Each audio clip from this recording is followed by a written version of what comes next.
Are you ready for Janmashtami? Ready for Krishna to come? You want Krishna to come? There's someone who doesn't want Krishna to come.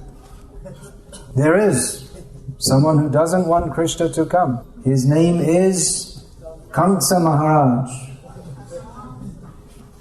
That was easy to translate. The devotees are praying for Krishna to come. Devotees are very happy for Krishna to come. So you're going to have a very big festival here, is it? I heard a few thousand devotees are expected.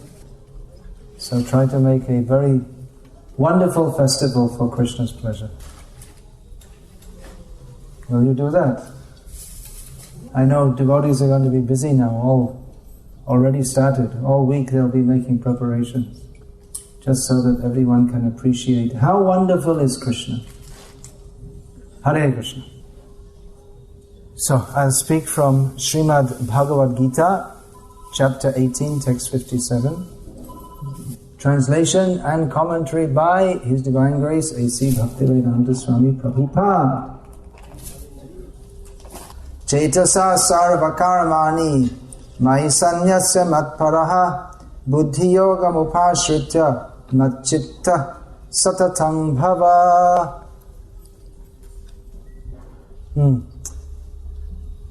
This is towards the end of Bhagavad Gita. Krishna is just summarizing the topics of Bhagavad Gita and giving the conclusion. Now, from Arjuna's point of view, the subject matter of Bhagavad Gita is my problems. Arjuna asked Krishna to instruct him because he had many problems.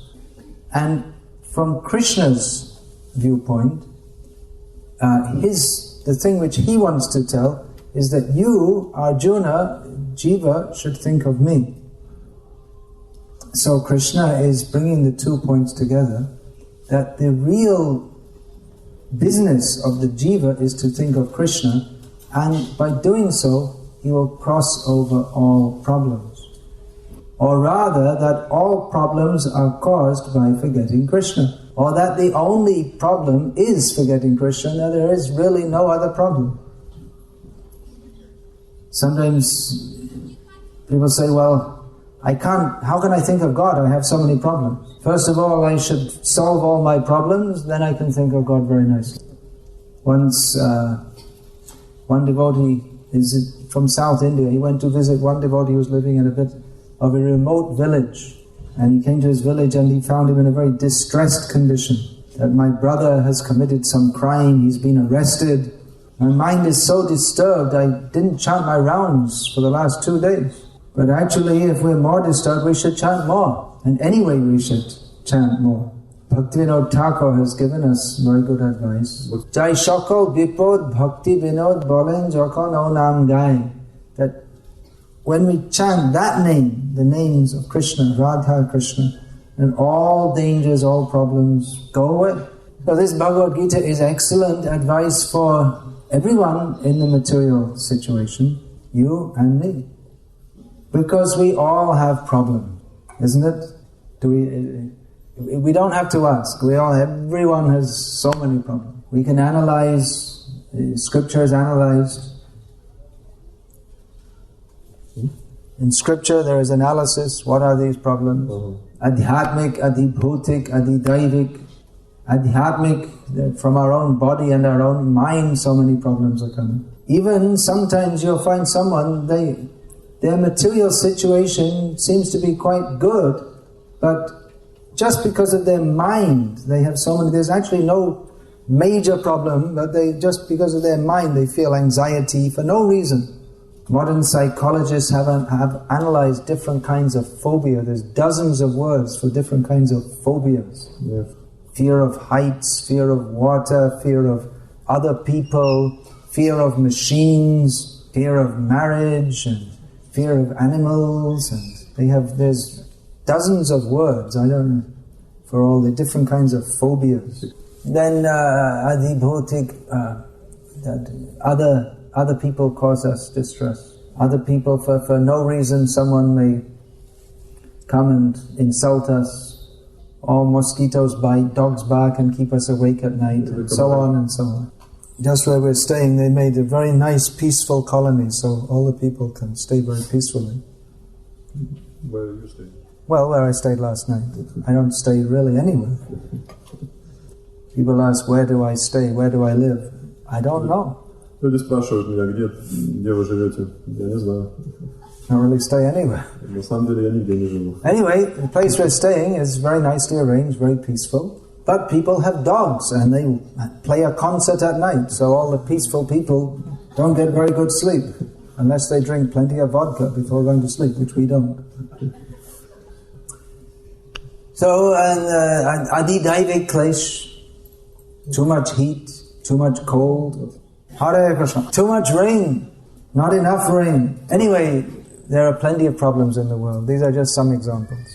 So, we are all suffering from various problems. We all have many, many problems. Is it true?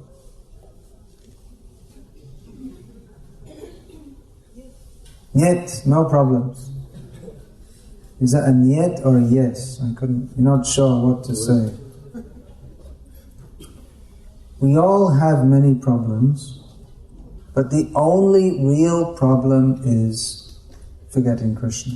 Actually, if we think we have any problem except not remembering Krishna, then that itself is a problem. We think, oh, I have such great problems. But if we think I have great problems, that means we're thinking I'm a very important person. If we consider what a tiny little being we are within this massive universe, then how can we have big problems?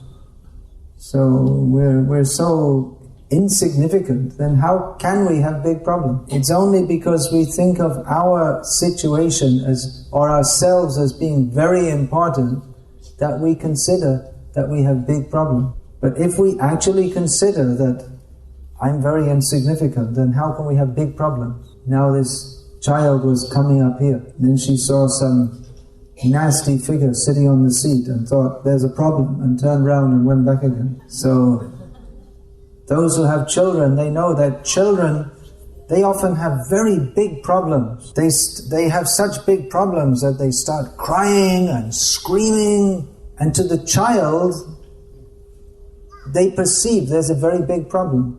Yesterday, I mean, it's a very common incident. There was a young baby, about 1 year old, and but his mother didn't see, and he picked up some of this aluminium foil and started chewing it. Then the mother saw and forcibly pulled it out of his mouth. And he started crying and screaming, not fair! Why is my mother doing that? He perceived it as a very serious problem, to chew this aluminium foil, and this horrible mother pressing me. Why is she taking out of my mouth? The whole world is a bad place. As far as he's concerned, it's a very major problem. And he expresses his discontent by loudly crying like this. But then the mother brings some rattle or something and rattles it and says, go, go, go, go, go. And then he forgets and So our problems are like this. We perceive certain objects as being suitable for our sense gratification. And if deprived of them, we feel distress. If we cannot get such objects for our sense gratification, we think of the whole world as a very bad place. And grown people don't usually express their discontent in the same way as babies do. But they may keep it inside themselves and then suffer from depression, or drink away their sorrows, or take it out on their dog, beat the dog, or sometimes they beat their wife, or sometimes the wife beats the husband. And in this way they express their discontent. And they think, I have so many problems. But from Shastra we understand that all these problems, however real they seem to us, have no real substance. What is the problem facing the average Russian today? Not enough money. Even if he's earning $10,000 a month, he'll think, I'm not getting enough money. Then for Muscovites there is fear of terrorism. Increasingly in the Western world, they are thinking the real problem is the Muslims. And many Muslims are thinking the real problem is the Westerners. But actually, the real cause of the problem is every individual's not being Krishna conscious. We are not meant to be in this material world. We don't belong here. It's only because we identify with our body and with the particular situation that we are in that we consider that obstacles to our sense gratification are problems. And as a result of considering like that, we take birth after birth to suffer problem after problem. Just like in India, where I stay most of the time, although not in one place. By political propaganda, many people think that the real problem is Pakistan. So if an Indian is thinking, Pakistan, Pakistan, Pakistan, then because of that consciousness, he may very likely be born in his next life in Pakistan. And then he'll think that the real problem is India. Just see, this is Maya. The real problem is that we identify with the body instead of understanding that we are pure spirit soul. One common problem is sickness. It's a problem, right? Everyone gets sick. Can anyone say they have never been sick? No one can say. Another problem is good health. What do you say about that? Oh, Darya Dham, Prabhu, he's not here today. Gorgonanand. Good health is also, because when we have good health, then we think, yeah, everything's great, wonderful, life is wonderful. You feel, yes, the world is so good, now I can really enjoy myself.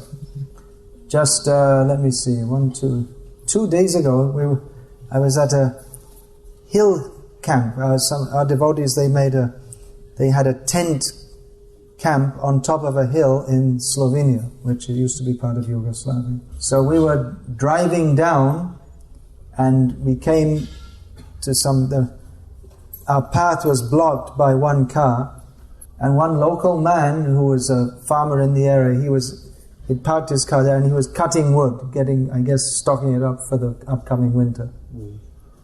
So he was a big, strong, healthy man, about 50 years old, and it was a nice sunny day and he was cutting the wood, and one devotee asked him, he said, "Hi, how are you?"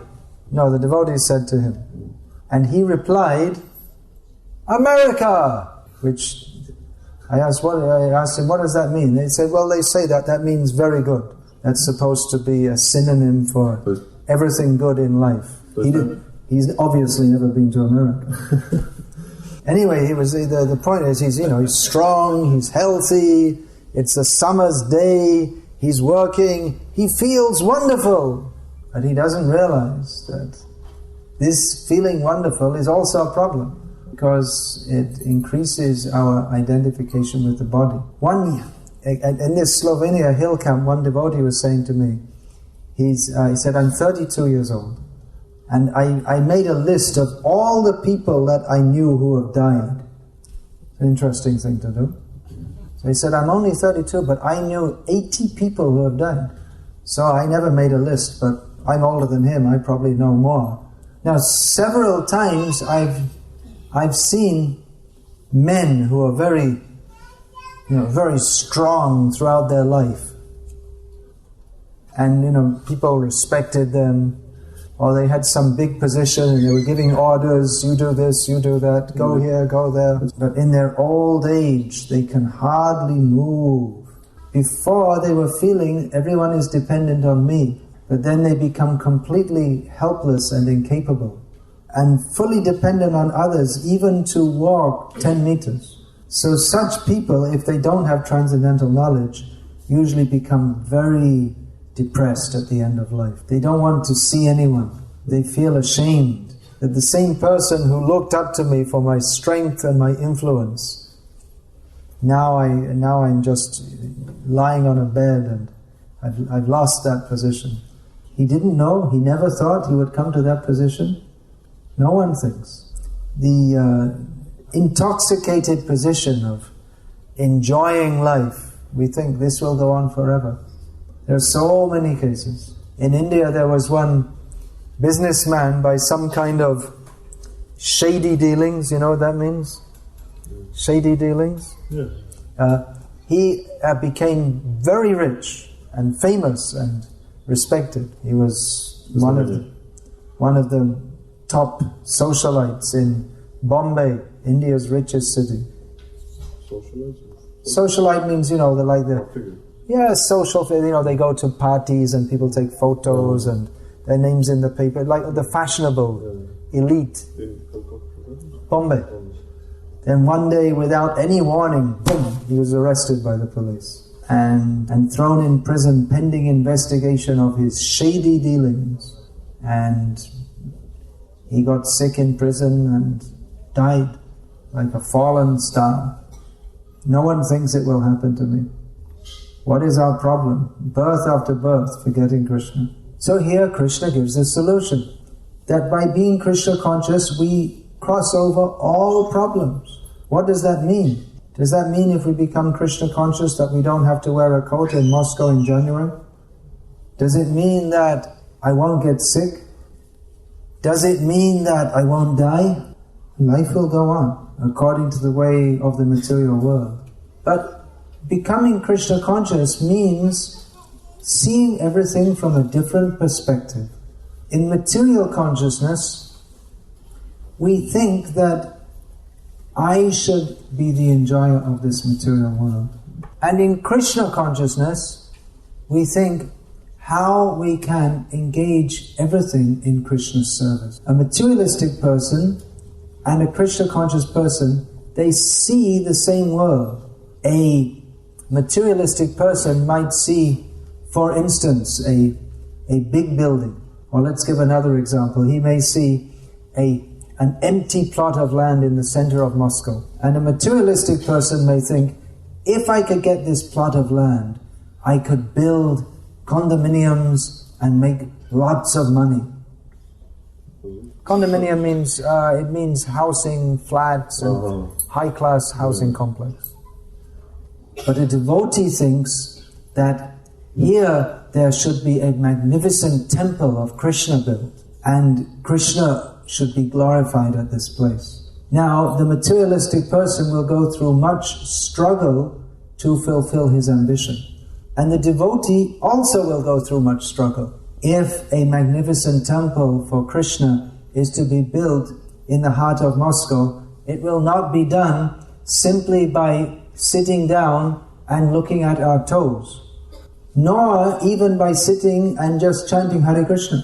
It will require much endeavor on the part of devotees. We can expect that there will be many obstacles. Now, you're just saying that if we become Krishna conscious, there will be no problems. But definitely if we are to build a temple for Krishna, there will be so many problems. But actually there is no problem, because Krishna's help is there. We can be, even in the most difficult circumstances, we can be sure of Krishna's help and protection. As Krishna says in the next verse, so Krishna didn't tell Arjuna was lamenting, it's such a difficult situation, and Krishna didn't say, I really sympathize with you. You just sit down on this chariot and drink a Coca-Cola and we'll think what to do about it. He told him, no, you rascal, get up and fight. Why do you want to avoid the problem? And now Krishna is saying that you can overcome all problems by my grace. That doesn't mean that the difficulties of material existence will not exist, but we will see the difficulty as an opportunity to serve Krishna instead of an obstruction to my sense gratification. Even materialistic persons say that in every difficulty there is an opportunity, and particularly for devotees. If Ravana had not kidnapped Sita, who would have known how great is the dedication of Hanuman to Ram? If Hiranyakashipu had not tortured Prahlad, who would have known how great is the devotion of Prahlad to Krishna? So Krishna arranges opportunities for his devotees to serve him according to the degree of their surrender. Not every devotee is given the opportunity to serve the Lord in the manner of Hanuman and Prahlad. Now, in material consciousness, we're always trying to avoid problems. We think, there's my enemy, I should kill him. Or if it's too much problem, you think, I'll just leave this situation. Just like Arjuna, he wanted to leave that situation. He thought, this is too much, I'll just leave, I won't. But Krishna gave him transcendental knowledge by which he could understand that wherever we go, the problems go with us. If we think, I will go somewhere else, I'll get out of this circumstance, then according to the karmic reactions that we are due, we will get the same kind of difficulties in another way somewhere else. So Krishna advises us to go on with our service in all circumstances. If we are to do service to Krishna, we cannot expect that it will be easy in all circumstances.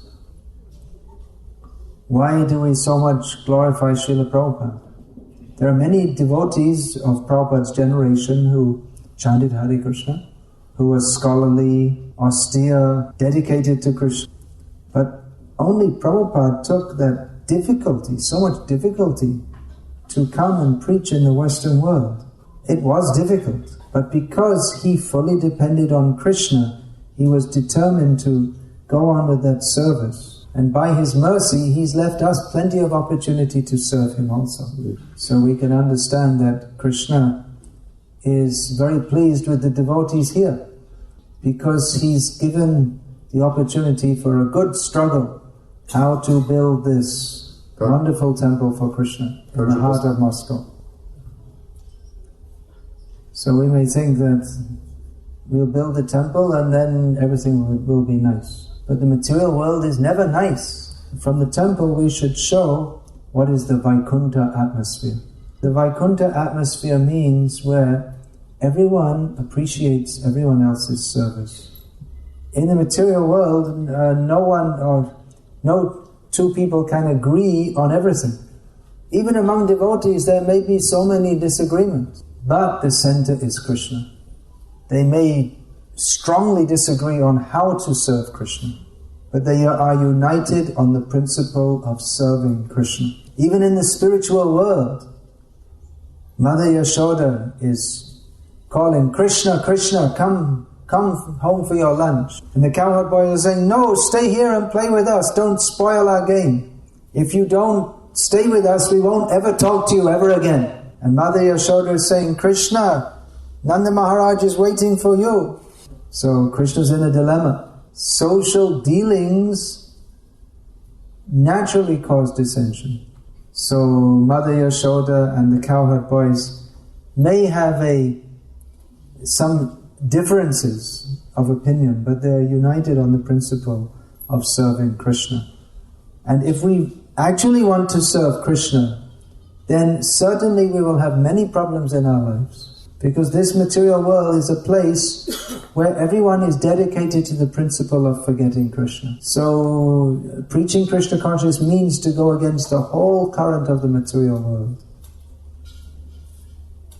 But a devotee who tries to preach Krishna consciousness is certain to be assisted by Krishna. And although there may, in one sense it seems that there are problems, but actually such a devotee is blissful. Because in the difficulties he remembers Krishna more and more. That is why Kunti Devi prayed, Vipada santu tasashvat tatra tatra jagat guru bhavato darshanam yatsad apuna bhavadarshanam. She prayed for more difficulties. Who prays to God for more difficulties? Mostly everyone goes, remove my difficulty. But Kunti Devi prayed completely oppositely, give me more difficulties. Because she said, if we have more difficulties, then we remember you more. And by remembering you, she said, then we will no longer see repeated birth and death. So this Bhagavad Gita is very practical advice for our lives. Nowadays, people who have got enough money, they go to psychologists. The psychologists themselves have so many mental disturbances. In America, it's practically part of the culture. Everyone goes to a psychologist. But among all the professions in America, the number one suicide rate is among psychologists. So no need take Bhagavad Gita as it is and chant Hare Krishna. Really, it's a fact that all our problems we can see for what they are, of no real significance, simply based on false identification with this body. And the real thing that we need to do is to remember Krishna. Right? You agree? Jai. Hare Krishna. So then what's left to do? To chant what?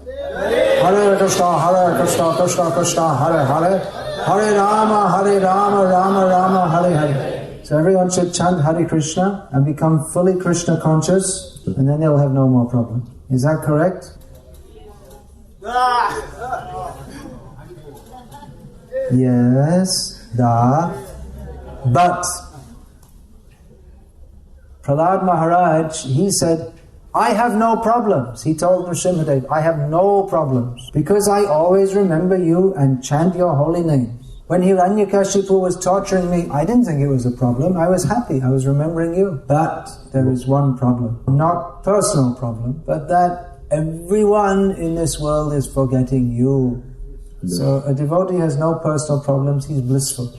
But he sees the whole world is forgetting Krishna. My dear brothers and sisters, you are suffering so much forgetting Krishna. And therefore a devotee, being compassionate to others, tries to preach Krishna consciousness. Distribute books. Which books? Prabhupada's books. Build a temple. I want to build a big temple in Moscow. Why? For the glorification of Krishna. Actually, there should be many temples. Prabhupada said in Delhi at that time, Delhi was a much smaller city at that time, he said there should be 12 temples here. ISKCON temples. So Moscow is a bigger city than Delhi. At least in size. Population may be about the same. So we probably need about 20 temples here. Start with one. What's Yashovardhan Nandan going to say? You have plans for 25 temples, is it?